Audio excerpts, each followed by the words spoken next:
Assalamualaikum warahmatullahi taala wabarakatuh.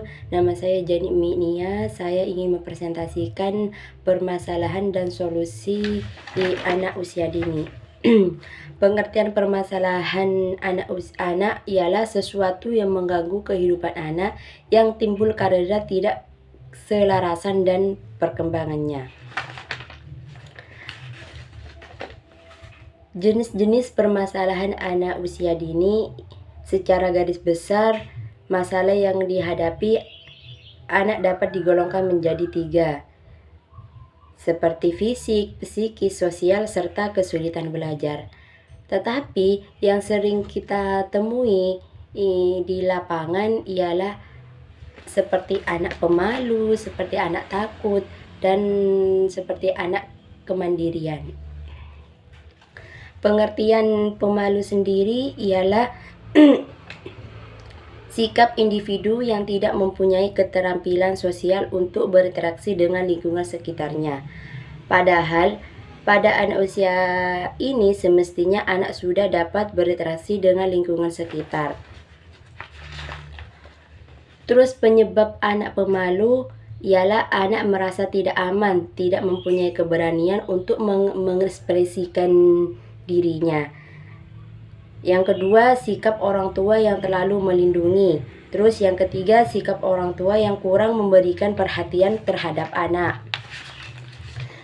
Yang keempat, anak terlalu banyak menerima hukuman dari orang tua atau pendidik. Yang kelima, faktor perlakuan yang salah. Gejala-gejala yang tampak pada anak pemalu ialah anak cenderung menghindari hubungan sosial dengan orang lain dan lingkungan sekitar, bersikap segan.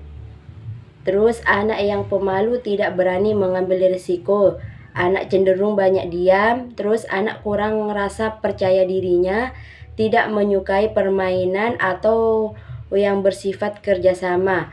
Terus kurang berani memutuskan pendapat atau pilihan bagi dirinya.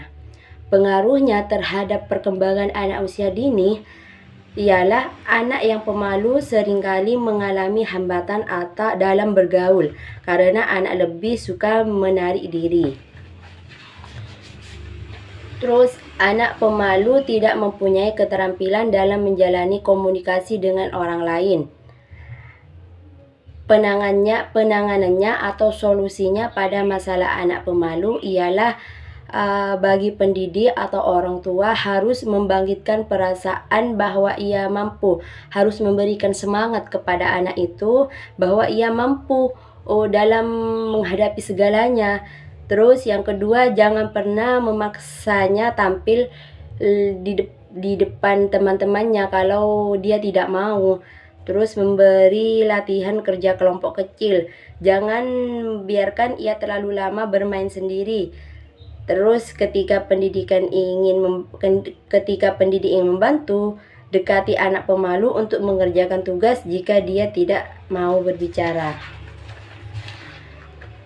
Kemandirian yang sering kita temui juga tentang kemandirian anak. Kemandirian ialah merupakan kemampuan seseorang untuk tidak tergantung atau tidak membutuhkan bantuan orang lain. Penyebab ketidakmandirian anak itu terbiasa menerima bantuan yang berlebihan dari orang tua ataupun dari orang dewasa lainnya. Penanganannya atau solusinya bagi anak yang tidak mandiri ialah 1. Memberikan berbagai macam kegiatan yang menyenangkan untuk dilakukan. Yang kedua, memperkuat ketergantungan anak dengan terlalu banyak memeluk atau memegangnya. Terus yang ketiga, melibatkan anak dalam permainan atau interaksi sosial. Yang keempat, melalui pelaksanaan program kegiatan peningkatan perilaku bertanggung jawab. Sedangkan kemandirian anak dalam perspektif Islam ialah Islam mengajarkan untuk mendidik anak secara mandiri dengan mengatur anak secara jarak jauh. Rasulullah sangat memperhatikan pertumbuhan potensi anak baik di bidang sosial maupun ekonomi. Beliau membangun sifat percaya diri dan mandiri pada anak agar bisa bergaul dengan berbagai unsur masyarakat yang selaras dengan kepribadiannya.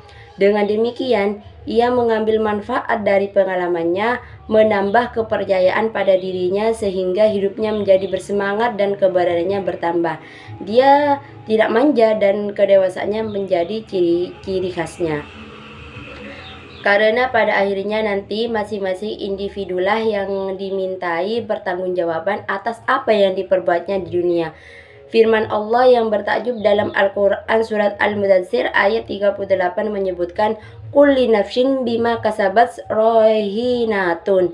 Tiap-tiap diri bertanggung jawab atas apa yang diperbuatnya.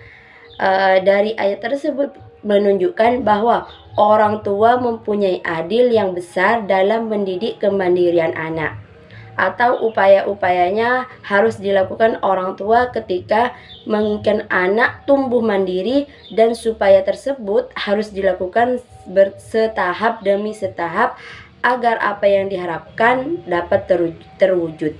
Mungkin hanya itu yang bisa saya sampaikan, kurang lebihnya mohon maaf. Wassalamualaikum warahmatullahi wabarakatuh.